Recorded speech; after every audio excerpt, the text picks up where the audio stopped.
This is me asking a board member of the National Roller Coaster Museum. Is your museum a scam? This warehouse is the center of America's biggest museum controversy. The National Roller Coaster Museum is a scam. A personal collection. They steal people's donations. Jeez, these comments are bad. The people behind this museum have been collecting millions of dollars worth of donations for nearly 2 decades. Yet the museum has failed to regularly open its doors to the public, leaving millions of people wondering, is the National Roller Coaster Museum a big scam or a total misunderstanding? I'm gonna go deeper than anyone ever has, investigating over 75 historic ride vehicles and countless artifacts, models, signs, photos, and even roller coaster blueprints that were never built. So I'm gonna ask all the hardest hitting questions to get to the bottom of this place. Now, to get this out of the way, I have collaborated with the National Roller Coaster Museum in the past. That's how I got access to even investigate this place. There is a relationship between me and the museum. However, I was very transparent with the museum that I wanted this to be a completely unbiased video investigating all the claims that this museum is a scam. And they agreed to make the video. But before I asked these hard-hitting questions, I had to get a full understanding of what this museum is actually about.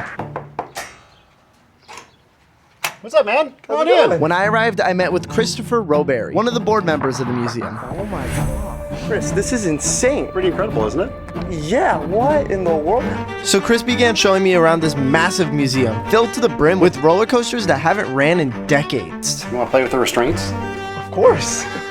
So to manually release the aero restraints on the suspended coaster, it's a little pedal down here. It's actually a pedal on all of them. So what you do is you push this and lift up. So will it work on this one right here? Yep, ready? Yeah.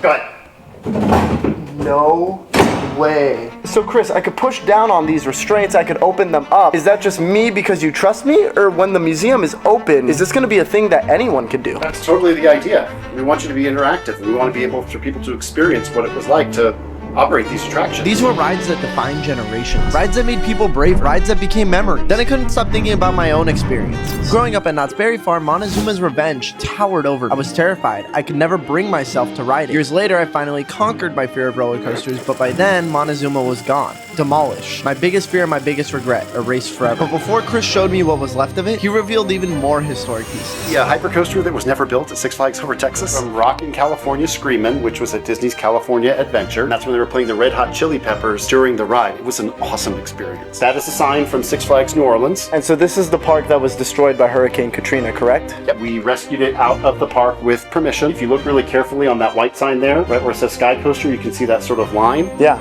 That's the water line. Before we look at the remains of the coaster I never rode, let's go back to the present day, where I call Chris, because I need to find out why people say this museum is a scam. Why a collection that defined generations never opened, to ultimately make sure these pieces of history don't stay locked away forever. Watch, he just doesn't pick up. Hey! But as Chris picked up, I wasted no time with introductions and jumped straight to the point, asking him the first of 10 questions. First question is, how much funding is needed so that you guys can complete this museum today? So, in a perfect world, if everything was, we could get started right away, it's about $1 million to finish everything. That includes the electrical, that includes all of the floor items, and then also including to get it ready for occupancy. So if we had that $1 million, we'd be ready to go, and we'd be open within a year. Critics will often point out that the museum has net assets of $1.7 million in 2023, which is 0.7 more than that million mark that you just mentioned. But it's still not open. Why is that? Because net assets means that is the total amount of things that we have.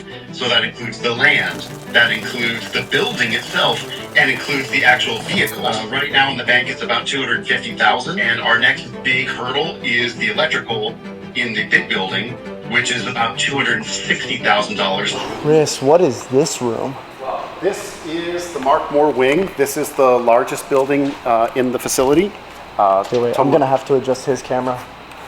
That way it's not too dark. But that gets us to the point of being able to have it ready for occupancy, have a full electrical system in there ready to go, and then we can start the exhibits. Chris's answer on this hypothetical $1 million helped paint the picture for me of what we need to get the doors open, but it didn't clarify how long. So I asked him to dive a little deeper. If you guys received that $1 million today, when's the soonest you could realistically open the doors? We would realistically be able to open the doors to the museum in here. That's what it would take. It's really the funding that's kind of holding everything up right now. But I wasn't satisfied. I needed more transparency. If they had that money, what are the top 3 things they'd put that money to? With that timeline of a year, hypothetically, if we get that $1 million, what are the top 3 milestones that must be reached before an opening day can happen? So for us, the top 3 milestones would be starting off with raising the money to finish it, going to the electrical, then getting all the occupancy things that need to be done, like additional bathrooms, additional doors, etc.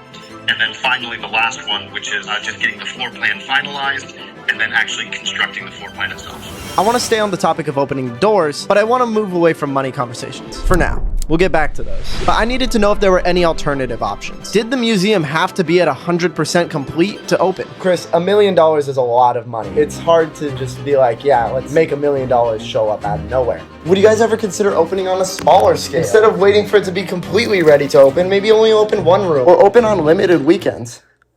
Oh, that's sink water.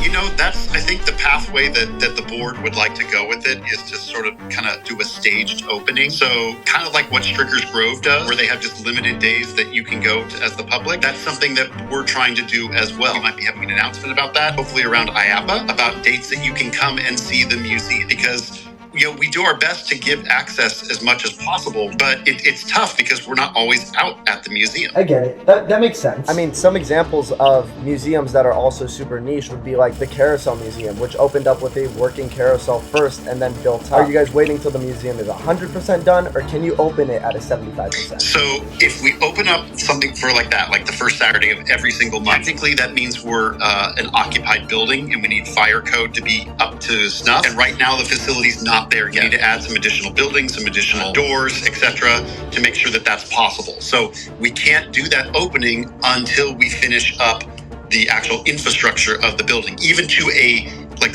small percentage of it to get to where it needs to be, right? So we have to get that done first, getting it to the point that we're allowed to be occupied. Yeah. And then from that point, okay, let's get a schedule out there. Let's find a way to make this possible for people to come out and experience when we can. One of the many critiques of the National Roller Coaster Museum is that it's seemingly in the middle of nowhere. So I asked Chris if he believes that poor location is part of the reason why this museum isn't open yet. Why did you decide to build in Plainview, Texas? Do you think that hurts or helps attract visitors with it being so far away from any major theme park or airport? It's helped the museum at this point. It's helped the museum because it's a very low tax rate out there in terms of property tax, and it's allowed the museum to grow slowly, and as we've been able to. Would we have loved to have 5 acres on I Drive with a big giant, facility there? Better believe it. However, realistically, 5 acres of land, you're talking a couple $1 million, and then you've got to have a facility on the spot already. It starts adding up pretty quickly, and you're in tens of millions of dollars before you've even gotten one exhibit up yet. Now, it's been slow, don't get me wrong. It's been really, really long, and nobody's happy about that. We wanted to get this thing open, but reality setting in with property tax, with a lease, that doesn't secure the collection. Gary Slade, who's also on the board, jokes that if we had just done a thumbtack museum, this would be so much easier to move stuff around, but nothing about these things are easy. It's literally trying to create something from scratch that's never been done before. You don't pay me enough for this. I don't pay you at all. What? That explains a lot. But at this point, I was starting to wonder, does the National Roller Coaster Museum study practices of other niche museums? I think it's important to see what made them succeed and use those practices to get the doors of your own museum open. Going back to the Carousel Museum, because I think that's the closest example to what you guys are trying to create here. Have you studied other niche museums to learn strategies for sustainability? The Carousel Museum was funded by grants, donations, ticket sales, events. Could the National Roller Coaster Museum adapt lessons like community engagement, partnerships, to help grow visibility to what you guys are doing? Absolutely, and that's funny you should ask. So since I came on the board, we've actually loaned out several of our vehicles from the collection back back to the parks that donated them for exhibit. So that I feel like is a great way to have the museum get that exposure that it needs. I agreed with Chris that that was a good way of getting the publicity, but when the museum gets more publicity and eventually gets more donations, where's that money gonna go? How can I as a donator know where it's going? Critics often refer to this museum as a money suck. How do I know that the money that's being donated to this museum is actually going to artifact preservation and getting the doors open as opposed to, going to your pocket? We don't even get reimbursed for travel out there. None of the board does. Just like when I drive out there, I have to pay for my own gas. I have to pay for my own hotels. We don't get reimbursed for those sorts of things. We put all the money directly back into the facility. I'm trying to still figure out who thought that, I keep seeing this, that it's run by one guy and it's just this one dude's private collection and he's just hoarding everything. We got a whole board of 12 people. They're from the entire, industry. You want Taco Bell? No. No? You want it. I don't need You can see that all on the website. Yeah. And in addition, with all of our financial filings that are available online too. Is there always an opportunity to be more transparent? Absolutely. And what Chris mentioned here is something that I think needs to get talked about more. It's a common misconception that the National Roller Coaster Museum is a personal collection. However, on the website, you could see all the people who are on the board of directors for the National Roller Coaster Museum. These aren't random people. These are people who play a big role in bringing a lot of these rides to life. So it only makes sense that they would want to preserve them as opposed to seeing it go to the scrapyard. It's owned by a group of 12 people on the board of directors, so we don't even own that. It's owned by the nonprofit organization. It's not owned by anybody. Chris, as I'm waiting for Taco Bell, have you considered loans or grants or any financing options to accelerate the opening of this museum? Oh, wait. Before you answer that, I gotta pull forward to get my Taco Bell. I appreciate you. Yeah. You too. This guy's such a loser. Yes, and full disclosure, we have not done as good of a job on that as I feel like we should have as a board. So we've actually been working with ACE. They have a contact that we've been working with that's very good at finding loans or finding grants, like a grant writer. So that way we can, again, find the funds that we need to keep the construction moving. Because once we start moving on things, everything just kind of falls into place. But when things start to slow down, that's when it kind of gets a little more difficult. We got to have that momentum, right? So we've been working now to get those grant writers and find those grants that are available. And Houston found $83 million to move a space shuttle. If we just had 1% of that at $830,000, that's going to go a long way. It's a great question. It's something that we have not done as much as I think we could have. But we're very much put full pedal to the metal now on it. I was very surprised and excited to see Chris admit on behalf of the museum where their shortcomings were, which excited me because it showed that they were working toward building this place to be a real museum as opposed to just trying to get your money, which segued perfectly into one of the most popular criticisms of the National Roller Coaster Museum. How do you respond to those who say the National Roller Coaster Museum is just a private collection and will never be a museum? You clearly said it's a group project, so it's not just you, it's not just one single mysterious dude. It seems like it's a whole board. It doesn't just seem like it is. It's a whole board of people. And if you go to the website, rollercoastermuseum.org, you can see them. You can see their faces. You can even see their titles and where they work. We're not owned by one dude, one mysterious dude. There's two options here. One, finish this thing. Or two, let it languish forever. And no one on the board wants that. You ask, the biggest criticism is that, it's somehow a private collection.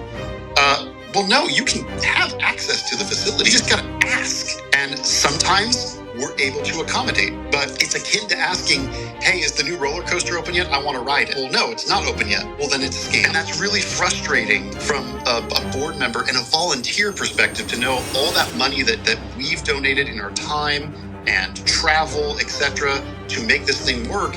And then just someone constantly just coming in and saying, no, it's not. Well, how do you know? I just know. I couldn't help but agree with Chris that that's a very understandable frustration, especially when it shows right on the website that there is a board of 12 directors. So of course it can't be some guy's personal collection. Because what? Do 12 guys have to split it? That defeats the whole purpose of it being personal. But before I let Chris go, the last question I had was regarded on how they transport the vehicle. It seems like from my perspective that so much money is spent towards transporting these vehicles when that same amount of money and effort can be put towards opening the museum and then getting vehicles later. I think it's important to address the rumor that donor money is spent on buying toys as opposed to opening the museum. So can you clarify the acquisition process? We don't purchase the vehicles. We only pay for the shipping of the vehicles And we always do our best to ask the donors, would you also be willing to pay for the shipping? For example, Carowinds donated a portion of the shipping to get Nighthawk to us. Canada's Wonderland paid for all of Time Warp to come down. That is not a small vehicle. None of this is easy to move. It's not as simple as just simply grabbing a small U-Haul for $29 a day one way. It's much more complicated than that. As you're very much aware with how hard it was to move King to Ka, it's a 3,500 pound vehicle that requires a significant amount of specialized equipment to get it in and out of a truck which has to have the capacity to do that. None of this is easy to move. We're here for one purpose, and that purpose is to preserve history. We're doing the absolute best that we can, and we're always looking for ways to improve upon ourselves, just like every park that we want to visit, right? So we appreciate everyone who's taken the time to, like you, to check us out, to see what we're really about, and look forward to seeing many of you in 2026 and beyond as we work to continue to make this thing a reality. Awesome. Thank you so much, Chris. Thank you. But as I hung up, I couldn't stop thinking about the moments where I was standing right next to what was left of the roller coaster that I was never brave enough to ride. Montezuma's Revenge. Yeah, that's a ride that's very personal for me because I was terrified of that ride all my life. I never got to ride it. Yeah, that's really the whole point of the museum, Brian, is that we want to evoke those feelings of nostalgia and bring back all those good memories that you had. That, you know, a ride like this made me an enthusiast. We want to celebrate that, but we also want to preserve it as best as we can. While looking at this roller coaster, I couldn't help but see the younger version of myself who would cry out of fear whenever he saw this roller coaster. But now I see it through an older, more regretful pair of eyes. A pair of eyes that knows I'll never be able to experience that roller coaster. And knowing there's so many other people out there with the same story, this collection is more than just a group of guys hoarding a bunch of roller coasters in a building. This is a real museum run by people who are passionate about not just creating memories, but preserving them forever. Can I ask a dumb question? Yeah.